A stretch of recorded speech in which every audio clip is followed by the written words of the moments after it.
The reason you freeze in social settings has nothing to do with confidence.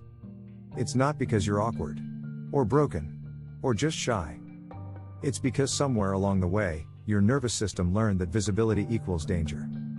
And now, every time eyes are on you, your body reacts like it's under attack, even when you're safe. This isn't a personality flaw. It's unprocessed shame. And it's time we talk about it.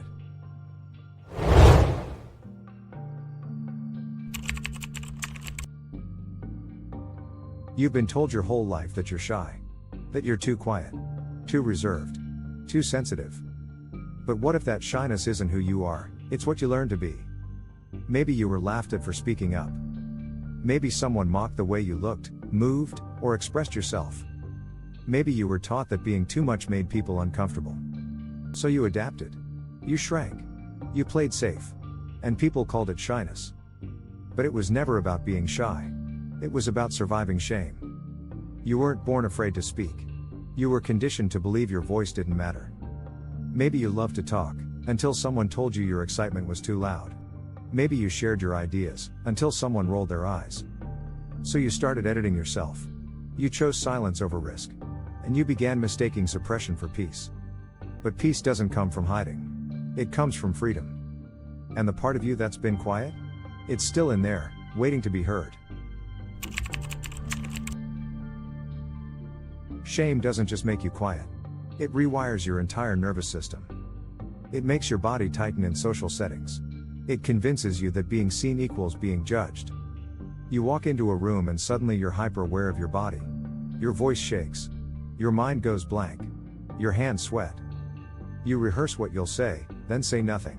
You smile when you're uncomfortable. You laugh when you want to cry. Not because you're fake, but because shame trained you to perform safety. Shame tells you to hide your true self to be acceptable. It teaches you to scan for rejection in every conversation. And slowly, you begin mistaking fear for your personality. You call it shyness, but it's actually self-protection. Shame affects your posture, your breathing, your sense of presence. You feel small, not just emotionally, but physically. You might avoid eye contact. You might second-guess every sentence before you speak. You shrink into the background, hoping to go unnoticed. But you weren't meant to live unseen. And the fear you feel isn't proof of weakness, it's evidence of pain.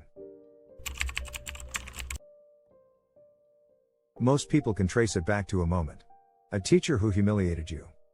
A parent who silenced you. A group of kids who laughed at you. That one time you spoke your truth, and were punished for it. That's when your body decided, never again. Your nervous system remembered. And now, every similar moment triggers that same shutdown. You're not shy. You're reliving the moment you were made to feel like you were too much. Or not enough. This isn't about fixing your social skills. It's about healing the root. That moment might have seemed small to others. But to you, it changed everything. It taught your body that being noticed equals being hurt. And even now, decades later, that part of you is still trying to stay safe. That part still whispers, don't speak. Don't risk it. But you're older now. Stronger. Safer. And it's time to help your younger self feel that too. Healing begins when you stop shaming yourself for feeling shame. When you notice the freeze, and offer compassion, not judgment. Start by saying, it makes sense I feel this way. Then ask, what is my body trying to protect me from right now? You don't have to force confidence. You need safety. And safety doesn't start in the spotlight, it starts inside you. Practice taking up space, slowly. Share something small. Breathe through the discomfort. Let your body learn that visibility doesn't mean danger anymore. Confidence isn't the absence of fear, it's the presence of safety. And you are allowed to take up space. Even if your voice shakes. Let yourself mess up. Let yourself be seen, even when you're unsure. You don't have to be perfect to be worthy of connection. Celebrate the moments you show up, even in fear. Because every small act of bravery rewrites the old script. Living your life in a constant state of self-protection may feel safe, but it also keeps you disconnected. When you stay small, you miss out on the relationships, opportunities, and joy that come from being seen. You might avoid embarrassment, but you also avoid belonging. You might not get judged, but you also don't get fully loved. That quiet voice in you that longs to speak? It's not foolish. It's your truth. The cost of staying small isn't just external, it's internal. You start believing the story that you're not meant to be visible. You stop trying. And every time you shrink, you reinforce the shame. Not because you're weak, but because it feels familiar. But comfort and safety are not the same thing. One keeps you hidden. The other sets you free. You are allowed to be seen. You are allowed to take up space.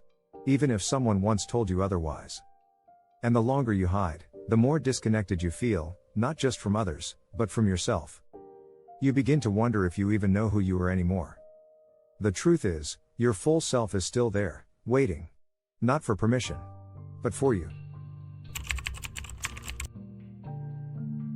What if the very parts of you that feel the most broken are actually the most powerful? What if your voice, the one you've been silencing, is exactly what someone else needs to hear? Your story, your sensitivity, your truth, they matter. Not just despite your shame, but because of it. You've lived through what others are still fighting. You've learned how to listen deeply, feel deeply, empathize deeply. That's not weakness. That's wisdom. When you speak, even with a trembling voice, you create space for others to do the same. Your courage creates safety for someone else. And the world doesn't need more loud people. It needs more honest ones. So let your voice tremble. Let your hands shake. And speak anyway. You're not here to be perfect. You're here to be real. And real is more than enough. You don't need to have all the answers. You just need to tell the truth. Because someone out there is waiting for a voice like yours, so they can find their own. You're not broken. You're remembering who you were before the shame. So next time you feel yourself freeze, pause. Remind yourself, it's not your fault. Your silence wasn't weakness. It was wisdom. But now, you're safe enough to speak again. Subscribe for more healing truths like this. This is your space to unlearn shame and come back home to yourself.